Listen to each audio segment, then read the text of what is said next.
बारे में बताया जा रहा है। जो एक्सरसाइज 1 है आपका 1 लेसन हो गया है वास्तविक संख्या। एक नियम का उपयोग किया जाता है यूनिट विभाजन एल्गोरिथम, जिसको हम कलर यूनिटी बोलते हैं। इसमें जो आपको HCF निकालना है, जिसका फुल फॉर्म होता है हाईएस्ट कॉमन फैक्टर।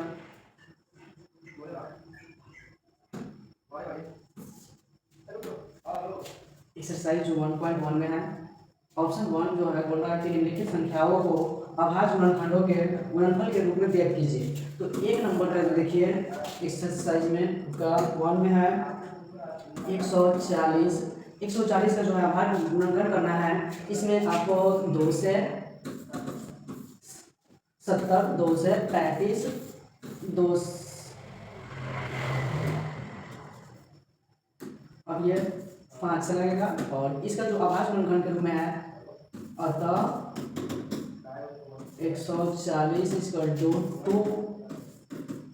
225 इंटू 7। इसको हम गुणनफल के रूप में जब व्यक्त करेंगे 2 के पावर 2 कर देंगे और 5 इंटू 7। इसी तरह बाकी आपका और क्वेश्चन बनाए जाएंगे।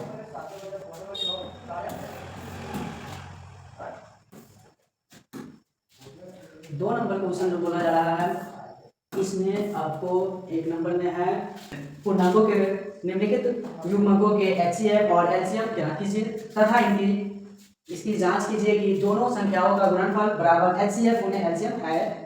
तो ऑप्शन 1 का जो क्वेश्चन है, दो में आपका 26 और 91, तो इसमें आपको कोई नियम नहीं बताया गया है, इसलिए हम कोई भी विधि से इसका LCM और HCF निकाल सकते हैं। तो 2 से 26 का 13 और 91 का 7 इकाई 7 और 2 7 का 21। अब इसमें हम 26 इक्वल टू 2 इंटू 30, उसके 91 का 7 इंटू 30। अब इसमें हमको HCF बराबर जो आपको छोटी जो पावर मिल जाए, पावर तो सबका एक ही तरह से है, तो इसमें जो आपको मिल रहा है यहाँ पे 30, तो इसका HCF हो गया 30 और LCM में है जो नहीं मिले आपका 2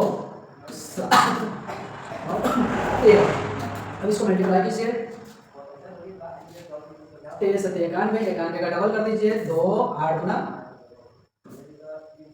9 गुना 18। ये आपका आंसर में हो गया और ये आपका आंसर हो गया। ये HCF हो गया, ये LCM हो गया। अब जो बोला जा रहा है कि आपको जांच करके दिखाना है कि हमारा जो आंसर जो HCF दो संख्याओं का गुणनफल और HCF में LCM है या नहीं है।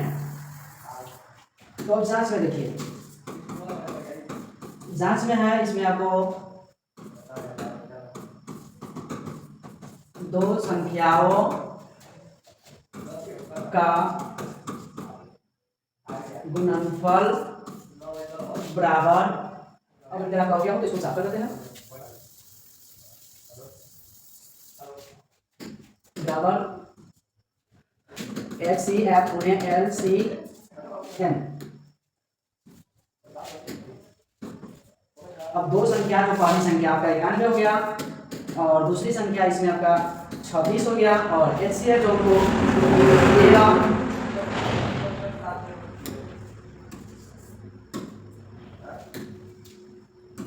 और LCM जो है 182। अब इसमें गुणा करना है, 26 का 26 हो गया, बच गया आपके पास 2 और 9 छक 54, 54 और 2 56 का 6, बच गया 5, 9 गुना 18, 18 5 23 और यहाँ पे हो गया 13 गुना 26 के 6, बच गया आपका 2 13 8 104, 2 6 का 6 और बच गया 10, 13 का 13 10 23। अब हमारा जांच जो हो गया इक्वल हो गया, यानी कि दो संख्याओं का गुणनफल और HCF गुने LCM जब बराबर हो गया तो हमारा मान तो सही हो गया। इसको यहाँ पे प्रमाण कर सकते हैं, प्रूफ भी कर सकते हैं।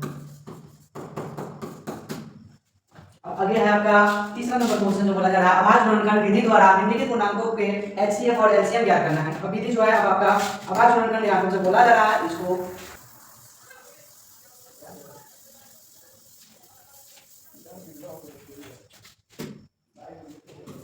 3 नंबर का ऑप्शन 1 2 बाकी उसमें बना लेना है और इसमें भी एक नंबर है 12 15 और 21। अब इसी तरह से हम 12 का भाजन करेंगे, 2 से 6 हो गया, 2 से 3 हो गया, फिर 15 का 3 3 5 से 15, फिर उसी तरह 21 का 3 सत्ते 21, और फिर हम 12 का लिखेंगे 2 गुने 2 गुने 3, उसको हम इक्वल में कर सकते हैं 2 के पावर 2 गुने 3, और अगला है इसमें 15 3 गुने 5, और उसके बाद 21 3 गुने 7। अब इसमें हमको एचसीएफ निकालना है।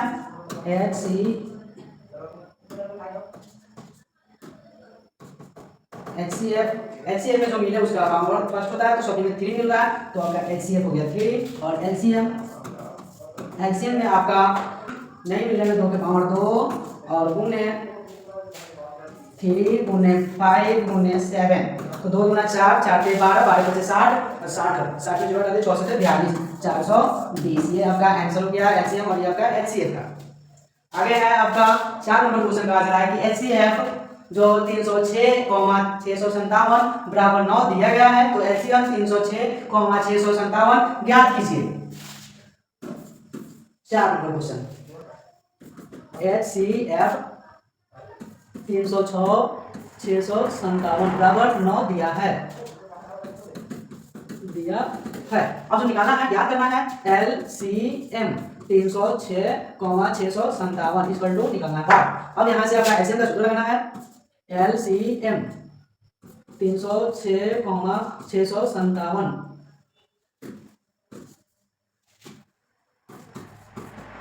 बराबर सूत्र होता है पहली संख्या गुणे दूसरी संख्या बटा HCF।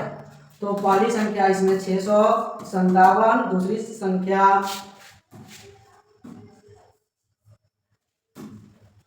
संख्या हो गया इसमें 306 बटा एलसीएम का मान 9, 9 इकाई 9, 9 सत्ते 63, बच गया हमको 2 का 27, 9 3 का 27। अब जो इसका मान हो गया, अब गुना करिए, तो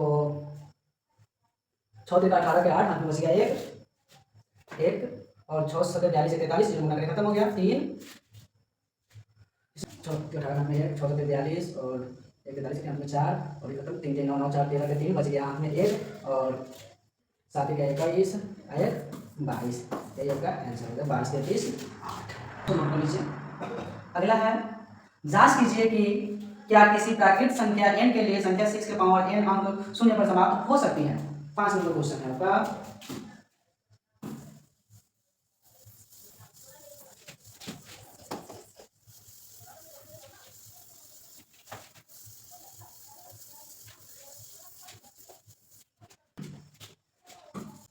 पांच नंबर क्वेश्चन है, जांच कीजिए कि क्या किसी प्राकृत संख्या n के लिए संख्या 6 के पावर n अंक शून्य पर समाप्त हो सकता है। तो माना कि किसी प्राकृत संख्या n के लिए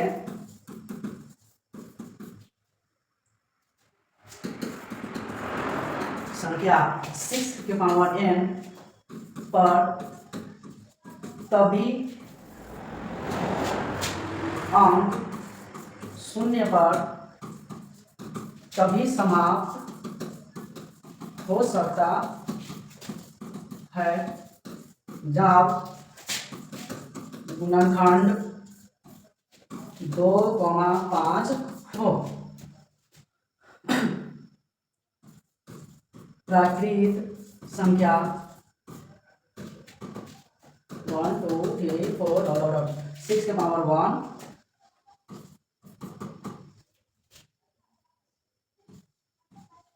n बराबर 2 इंटू 3 पावर n, 6 के पावर 1 इक्वल टू 6 2 2 3, और उसके बाद 6 के पावर 2 तो 36 2 इंटू 2 3 इंटू 3 6 के पावर 3 216 2 2 2 3 3 3 6 का अविभाज्य गुणनखंड 2,3 है, इसलिए अंक गणित के आधारभूत प्रमेय से संख्या 6 के पावर n अंक शून्य पर समाप्त नहीं हो सकता है।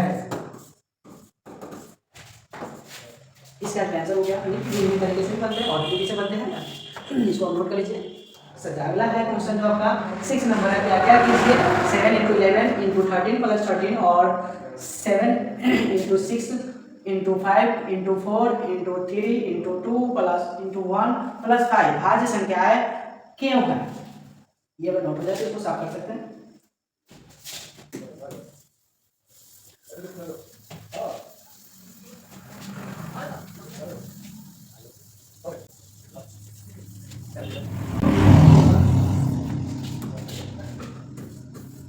सिक्स नंबर में हो गया 7 × 11 × 13 + 13, दो पार्ट में है। तो सबसे पहले आप एक पार्ट का काम करते हैं, फिर एक पार्ट का काम करेंगे, दो पार्ट में, या ये हम करते थे, आप लोग कर लीजिएगा। तो इसमें जो हो गया आपको 13 मिल रहा है, तो 13 को कॉमन लीजिए। तो 7 × 11 यहाँ से 13 कॉमन हो गया, इसलिए आपको 1 हो गया, यहाँ से भी 13 कॉमन हो गया, तो यहाँ भी 1 हो गया। अब यहाँ पे 13 और इसको गुना कीजिए, 11 7 जा 77 और 1 से गुना कीजिए, कोई फर्क नहीं पड़ेगा, +1 जो हो गया। उसके बाद 13 और यहाँ पे जो आपका 78 हो गया। अब इसको आप गुना कर सकते हैं, 13 8 104 बच गया आपका 10, 13 7 91 10 101। अब इसको डिवाइड करना है, तो डिवाइड यहाँ पर लिख लीजिए, 1 2 से 5 हो गया और 0 7, 3 का 3 2 का 0 20, 3 6 18, 2 का 7 9 27, उसके बाद 13 का 13 और 13 दिया 39। इसको हो गया, इतने से डिवाइड कर सकते हैं हम, 2 से कर सकते हैं, 3 से कर सकते हैं। उसके बाद फिर 13 फिर 13, अतः यह संख्या भाज्य है।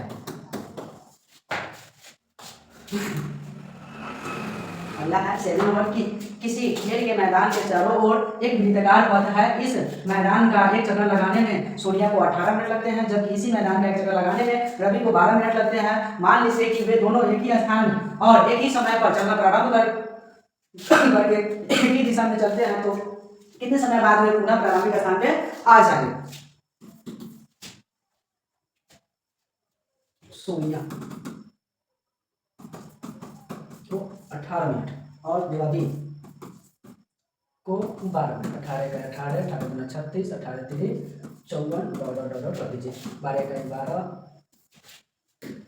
12 गुना 24, 12 3 36, 12 चौका 48 डॉट।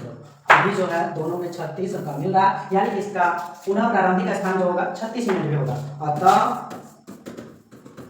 सोनिया और रवि दोनों 36 मिनट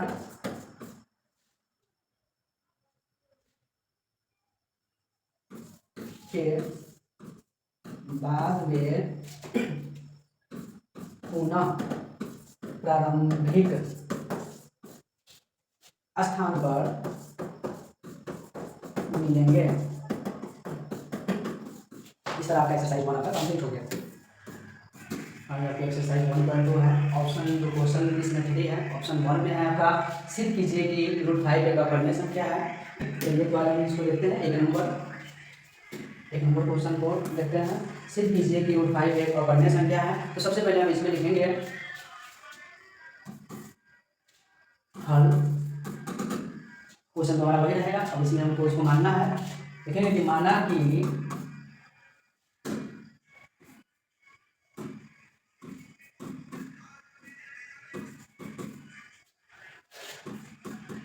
√5 एक, अब ये अपरिमेय है, तो हमको अब इसमें परिमेय संख्या मानना होगा।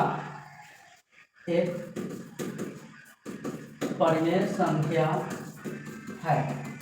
अब परिमेय संख्या होता है तो उसमें परिमेय संख्या को दर्शाया जाता है P/Q के रूप में। तो जहां P और Q पूर्णांक है। अब यहाँ पे आपके पास ऑप्शन 2 होता है, या तो आप प्रश्न से डालिए और नहीं तो आप सूत्र से डालिए। सूत्र से, तो सूत्र में होता है परिमेय संख्या बराबर P/Q। अब यहाँ पे हमने मान लिया कि √5 पे क्या है, परिमेय संख्या है, तो परिमेय संख्या की जगह पे आपको डालना है √5 और P/Q। अब यहाँ पे हम रूट में जो 5 है इसको अभी बाहर निकालना चाहते हैं, तो बाहर निकालने के लिए हमारे पास एक ऑप्शन है, तो वर्ग करने के लिए। अब वर्ग हम एक साइड तो कर नहीं सकते, इसलिए हमको दोनों साइड करना होगा। तो हम यहाँ पे लिखेंगे कि दोनों तरफ वर्ग करने पर, अब जब दोनों तरफ वर्ग करेंगे तो √5 का होल स्क्वायर और P/Q का होल स्क्वायर। अब इसके जो स्क्वायर करेंगे तो 5 हो जाएगा बाहर, और यहाँ पे P²/Q²। अब इसको हम यहाँ पे बाई 1 डालकर क्रॉस में मल्टीप्लाई भी कर सकते हैं।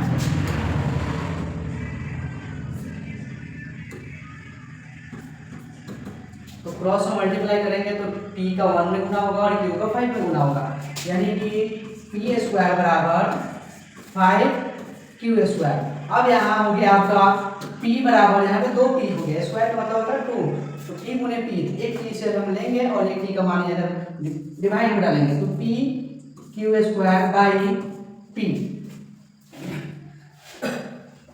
इसको हम गुना कराएंगे फिर क्रॉस में, तो P² हमको मिल जाएगा।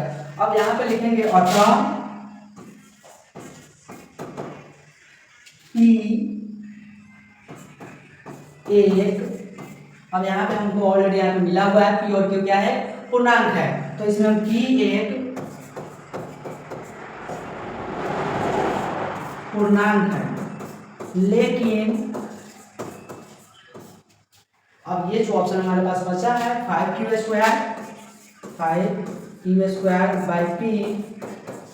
एक भिन्न संख्या है, भिन्न संख्या है, इसलिए अब √5 क्या है, √5 एक अपरिमेय संख्या है। इस तरह से हमारे और भी क्वेश्चन जो होगा आपका सोल्व होगा। इसमें हमारे पास दो और एक और भी ऑप्शन होता है, जैसे कि मान इस में आपका हो गया P एक पूर्णांक है, लेकिन 5Q² एक अभाज्य गुणनखंड है, इसलिए √5 एक अपरिमेय संख्या है, या P का वर्ग Q के वर्ग के बराबर होगा यहाँ से करेंगे तो, लेकिन 5 के वर्ग के बराबर नहीं है, इसलिए ये जो √5 हो गया ये अपरिमेय संख्या है।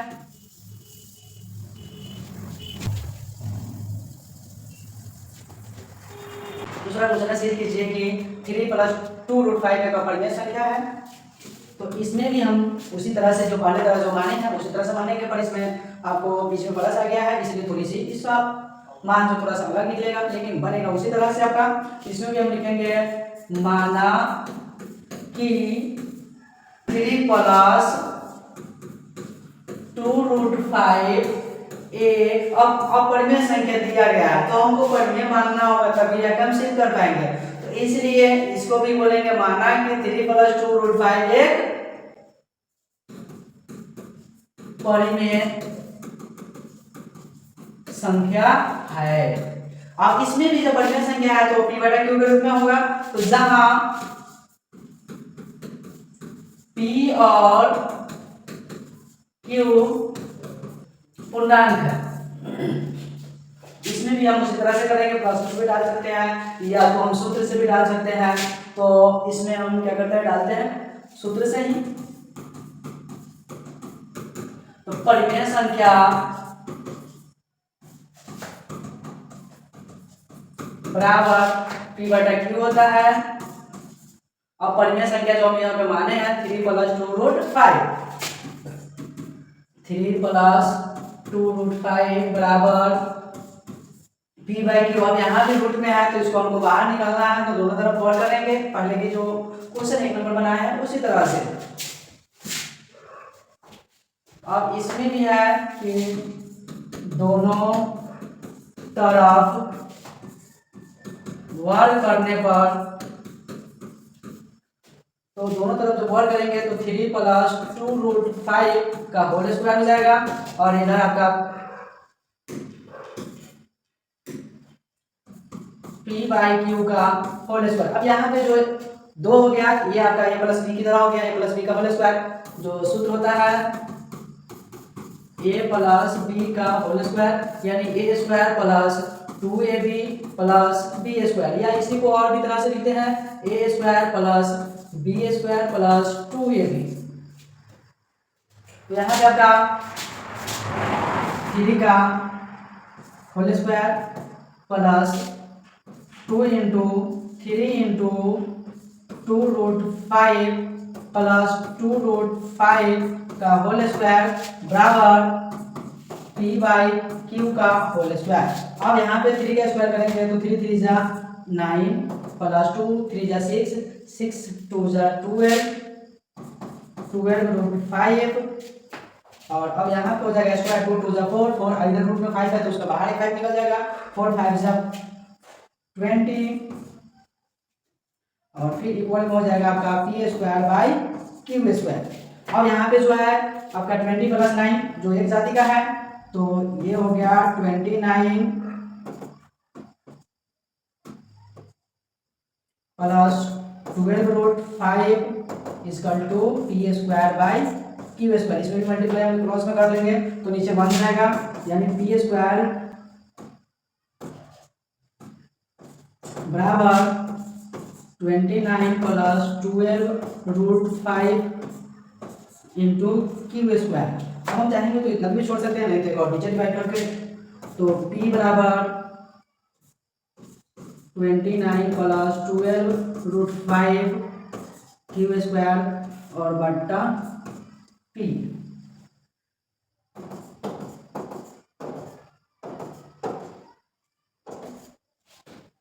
अब इसमें लिखेंगे हम अतः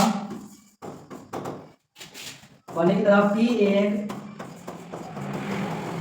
पूर्णांक है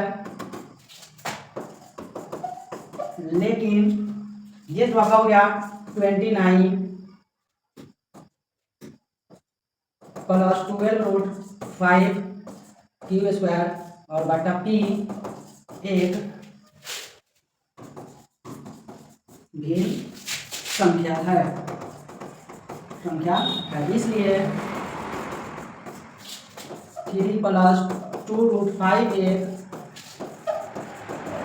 अपरिमेय संख्या है। ये तो क्या माना कि 3 प्लस 2√5 एक परिमेय संख्या है जहाँ p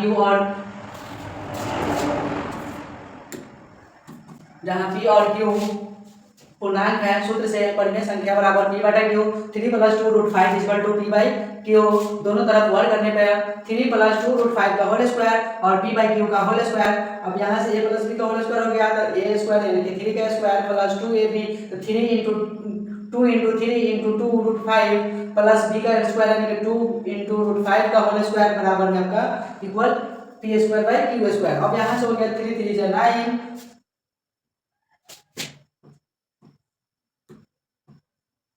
और उसके बाद में 12√5 plus 20 equal to p square by q square.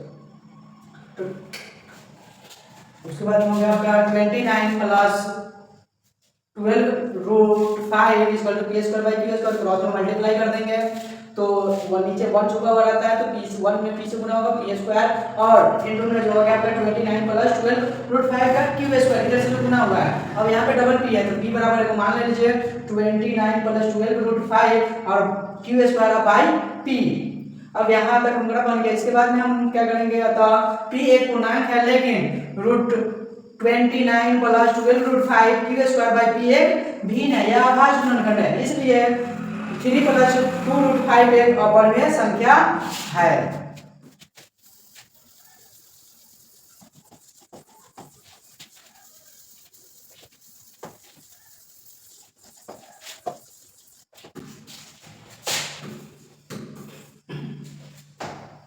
Three का क्वेश्चन जो है ये वाला आपका फर्स्ट की तरह बन जाएगा यानी वहां पे आपका होल स्क्वायर जो होगा 7√5 का होल स्क्वायर करना होगा तो 7×7 = 49, 49 बचे, 9 बचे, 45 के 5 बच गया 4 और 5 चौके 20, 4 24, यही जो मान आ जाएगा उसमें।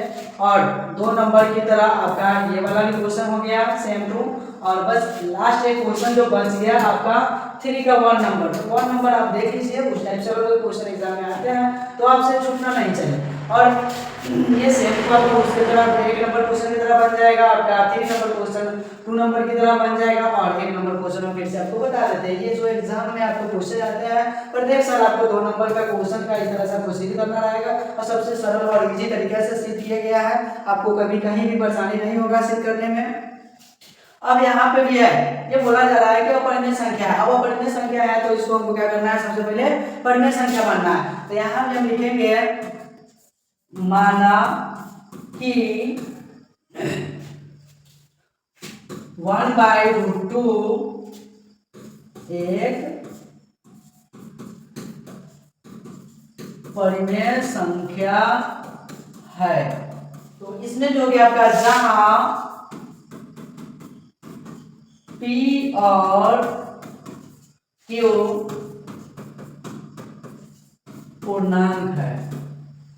तो अब इसमें भी हम अगर चाहे तो सूत्र से भी डाल सकते हैं या प्रश्न से भी डाल सकते हैं। चलिए इसमें हम एक्सचेंज कर देते हैं, इसमें प्रश्न से डालते हैं। प्रश्न से परिमेय संख्या बराबर, तो परिमेय संख्या कितना माने 1/√2 मान लिए, तो 1/√2। अब देखिए परिमेय संख्या का जो सूत्र होता है वो क्या व्यापक रूप होता है, वो आपका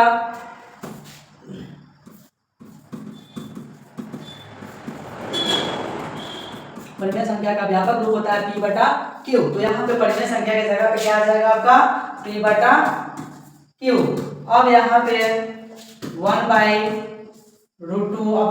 अब इसमें भी जैसे फर्स्ट बार में या सेकेंड बार में जो हम स्क्वायर किए हैं उसी तरह से आपको यहाँ भी स्क्वायर करना होगा, यानी वर्ग। तो इसमें भी हम लिखेंगे दोनों तरफ वर्ग करने पर। तो इधर भी आपका P/Q का होल स्क्वायर और इधर भी आपका 1/√2 का होल स्क्वायर और इधर से आपका P स्क्वायर और इधर से आपका Q स्क्वायर और इधर 1 का स्क्वायर बने होता है, रूट में 2 का बाहर 2 हो गया। अब क्रॉस में मल्टीप्लाई यानी कि गुणा कीजिए थी, तो इसमें गुणा कीजिएगा तो 2P स्क्वायर इधर से Q स्क्वायर, तो पहले ले लेते हैं Q स्क्वायर को और यहाँ से गुणा करा दिए इसको 2P स्क्वायर को। अगर हम चाहें तो इतना भी सोच सकते हैं, नहीं तो एक्सचेंज कर लेते हैं। Q बराबर 2P स्क्वायर बाई Q। अब लिखेंगे यहाँ पे भी हम, अतः यहाँ देखिए Q जो है वो आपका ऊपर जहां में आ गया, तो P और Q दोनों पूर्णांक ही है, तो इसमें भी हम लिख सकते हैं Q एक पूर्णांक है, लेकिन आपका जो मान यहाँ पे आ गया 2P स्क्वायर, Q एक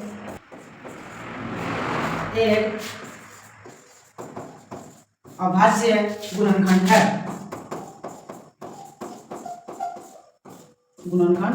इसलिए 1/√2 एक अपरिमेय संख्या है। इसमें भी देखिए सेम टू है, माना कि 1/√2 एक परिमेय संख्या है। जो क्वेश्चन दिया गया आपको अपरिमेय संख्या में, तो मान के जब बनाएंगे तो उसको हम क्या बोलेंगे, परिमेय संख्या। जहां P और Q पूर्णांक है, प्रश्न से परिमेय संख्या बराबर, जो हम पहले सूत्र से लिए थे अब हम क्या लिए हैं, प्रश्न से लिए थे। प्रश्न में यही मिल रहा है आपको, यानी 1/2 एक परिमेय संख्या है, तो परिमेय संख्या बराबर हमारा 1/2 हो गया। और परिमेय संख्या जो हमको सूत्र में मिलता है, परिमेय संख्या बराबर P/Q मिलता है। तो P/Q बराबर 1/2, दोनों तरफ वर्ग करने पे P square by Q square equal to 1/2 का होल स्क्वायर। अब यहाँ पे है P square by Q square और 1/√2 का स्क्वायर जब करेंगे तो बाहर 2 हो जाएगा, क्रॉस में मल्टीप्लाई करने पे ये Q से Q × 1 तो Q स्क्वायर, 2 × P स्क्वायर यानी कि 2P स्क्वायर और Q बराबर में ले लिए तो 2P स्क्वायर बाई Q। अतः Q एक पूर्णांक हमको यहाँ पे मिला हुआ है, और लेकिन 2P स्क्वायर बाई Q एक अभाज्य गुणनखंड है, इसलिए 1/√2 एक अपरिमेय संख्या है। यहाँ आपका प्रूफ हो गया 1 चैप्टर का जो है एक एक्सरसाइज हो गया। अब आपका ये दूसरा एक्सरसाइज हो गया, नेक्स्ट एक्सरसाइज आपको फिर कल आपको बताया जाएगा। ये फर्स्ट एक्सरसाइज का जो प्रश्न था वो भी आपको 2 मार्क्स का आता है और ये सेकेंड चैप्टर जो है इसका ये भी आपको 2 मार्क्स का आता है एग्जाम में। टोटल आपका वास्तविक संख्या 10 मार्क्स यानी कि 10 नंबर तक का प्रश्न आता है। उसमें से कुछ ऑब्जेक्टिव रहता है और कुछ सब्जेक्टिव रहता है। अभी आपका जो है मैथ का एक्सरसाइज लेकर चल रहा है, कल होकर आपको फिर ऑब्जेक्टिव टाइप से क्वेश्चन बताया जाएगा और नेक्स्ट वीडियो में आपका इससे आगे वाला चैप्टर बताया जाएगा। और आगे की वीडियो देखने के लिए आपको हमारे चैनल को सब्सक्राइब करना होगा कि आगे चल के फिर कोई दूसरा चैप्टर आ रहा है तो आप उस पर देख सकते हैं।